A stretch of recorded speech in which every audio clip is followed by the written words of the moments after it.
Hello and good night. Welcome to another bedtime story. This story is meant to help you sleep or to relax your mind. Try and find a comfortable place, such as your bed or a soft chair. If you feel comfortable, you can close your eyes now. Try and let go of the day as we begin our tale. Tonight's story is Sleeping Beauty. Once upon a time, there lived a king and queen who were very unhappy because they had no children.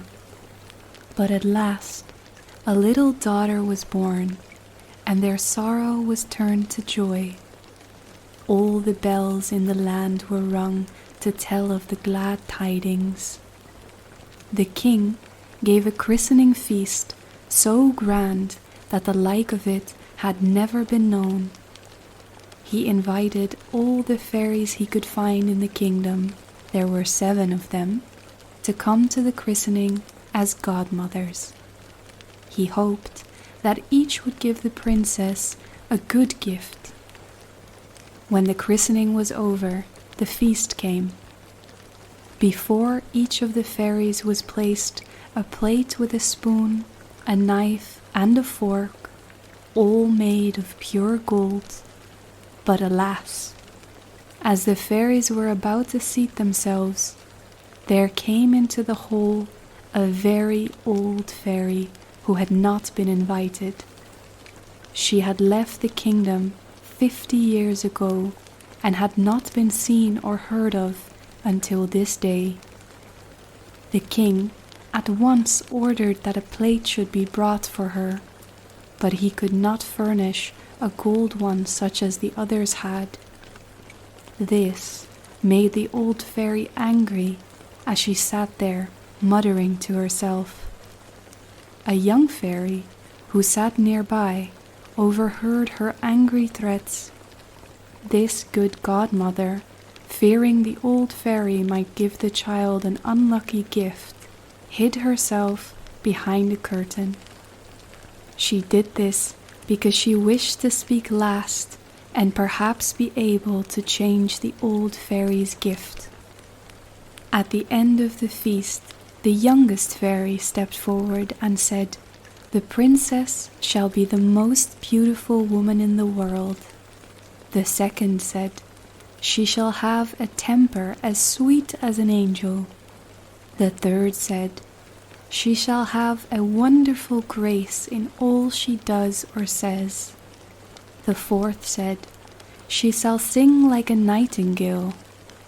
The fifth said, "She shall dance like a flower in the wind." The sixth said, "She shall play music such as we have never heard of before." Then the old fairy's turn came.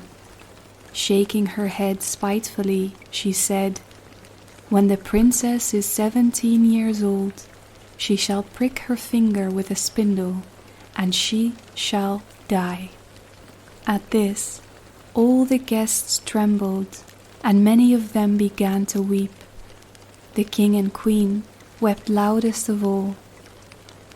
Just then, the wise young fairy came from behind the curtain and said, "Do not grieve, O king and queen. Your daughter shall not die. I cannot undo what my elder sister has done. The princess shall indeed prick her finger with the spindle, but she shall not die. She shall fall into sleep that will last 100 years. At the end of that time, a king's son will find her and awaken her." Immediately, all the fairies vanished. The king, hoping to save his child even from this misfortune, commanded that all spindles should be burned. This was done, but it was all in vain. One day, when the princess was 17 years of age, the king and queen left her alone in the castle. She wandered about the palace and at last came to a little room in the top of a tower. There, an old woman so old and deaf that she had never heard of the king's command, sat spinning. "What are you doing, good old woman?" asked the princess. "I am spinning, my pretty child." "Ah," said the princess, "how do you do it? Let me see if I can spin also." She had just taken the spindle in her hand when, in some way, it pricked her finger. The princess dropped down on the floor. The old woman called for help, and people came from all sides, but nothing could be done. When the good young fairy heard the news, she came quickly to the castle. She knew that the princess must sleep 100 years and would be frightened if she found herself alone when she awoke. So, the fairy touched with her magic wand all in the palace except the king and queen, ladies, gentlemen, pages, waiting maids, footmen, grooms in the stable, and even the horses. She touched them all. They all went to sleep just where they were when the wand touched them. Some of the gentlemen were bowing to the ladies. The ladies were embroidering. The grooms stood currying their horses, and the cook was slapping the kitchen boy. The king and queen departed from the castle, giving orders that no one was to go near it. This command, however, was not needed. In a little while, there sprang around the castle a wood so thick that neither man nor beast could pass through. A great many changes take place in 100 years.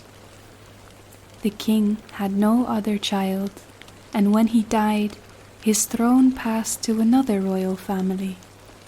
Even the story of the sleeping princess was almost forgotten.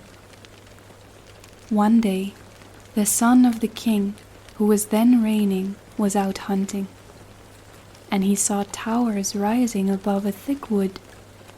He asked what they were, but no one could answer him.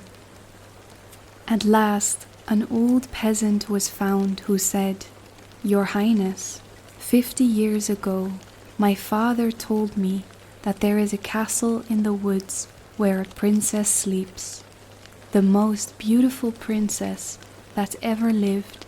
It was said that she must sleep there 100 years, when she would be awakened by a king's son." At this, the young prince, determined to find out the truth for himself, leaped from his horse and began to force his way through the wood. To his astonishment, the stiff branches gave way and then closed again, allowing none of his companions to follow. A beautiful palace rose before him. In the courtyard, the prince saw horses and men who looked as if they were dead. But he was not afraid and boldly entered the palace. There were guards motionless as stone, gentlemen and ladies, pages and footmen, some standing, some sitting, but all like statues. At last, the prince came to a chamber of gold, where he saw upon a bed the fairest sight one ever beheld, a princess of about 17 years, who looked as if she had just fallen asleep. Trembling, the prince knelt beside her and awakened her with a kiss. And now the enchantment was broken. The princess looked at him with wondering eyes and said, "Is it you, my prince? I have waited for you so long." So happy were the two that they talked hour after hour. In the meantime, all in the palace awoke, and each began to do what he or she was doing before they fell asleep. The gentlemen went on bowing to the ladies. The ladies went on with their embroidery. The grooms went on currying their horses. The cook went on slapping the kitchen boy, and the servants began to serve the supper. Then the chief lady in waiting, who was ready to die of hunger, told the princess aloud that supper was ready. The prince gave the princess his hand, and they all went into the great hall for supper. That very evening, the prince and princess were married. The next day, the prince took his bride to his father's palace, and there they lived happily ever after. The end. Thank you for listening to this bedtime story. I hope you enjoyed the tale tonight. If you did, please like the video and subscribe to the channel for more audiobooks and tales to come. Until next time, please take care.